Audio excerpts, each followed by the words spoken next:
You come here with a horse like Animal Kingdom. It's probably the right time for reflection on what you've done. Yeah, I mean, this was always something I wanted to do. That's certainly not why we're here.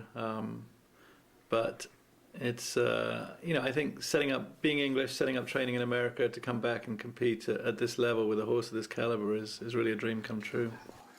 Seems to me as though he knows you very well. That you turned up here the other day and he almost looked at you when you walked into the box as though he knew an old mate. Do you think he's very aware of you? Yeah, he's a very smart horse. You know, he knows the people around him, but he's a very clever horse. He's really the whole package, which is a corny thing to say, but he's got this incredible disposition, this incredible demeanour. He's a very smart horse. You know, you can't make him do something he doesn't want to do, that's for sure. And on top of that, he's just got this immense ability. I remember as a 3-year-old when I first got him, how impressive he was. I'd never had a horse work like this horse on the gallops. That was very striking. It took me a while to realise how good a horse he was.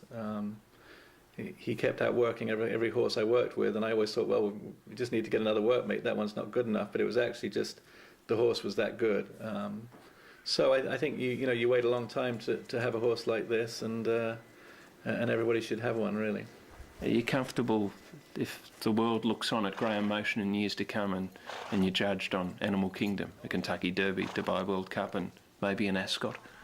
Yeah, I hope so. I mean, look, that's a lot what Tuesday's about. You hope you've done your job. The sort of the heavy lifting is done. It's just about getting into the race in good shape now. And, you know, you'd love to see it go down as your legacy that you took him to Ascot and pulled it off. But it's going to be asking a lot of the horse, and hopefully I've done my job.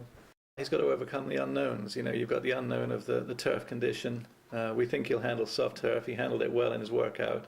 That's something we might have to deal with on Tuesday. He's got to overcome an undulating course, which is something he's never run on. We've tried to prepare him for that the best we can with David Lanigan's gallops that we've used here and Kingsdown. He's got a fantastic turf gallop, which to me, you know, emulates somewhat the conditions he's going to have to deal with at Ascot. And then he's got to deal with a straightaway course and a very differently run race. You know, these races are not run like American races. They tend to go a little slower early and finish up quick, and that's not something he's used to, perhaps. There was never any pressure to run in this race. John has always said, or John and Barry have always said, you know, we're only going to do this if the horse is doing well. The horse is doing great. I have total confidence in the horse, but it is a lot to ask, and, you know, you've got to run the race.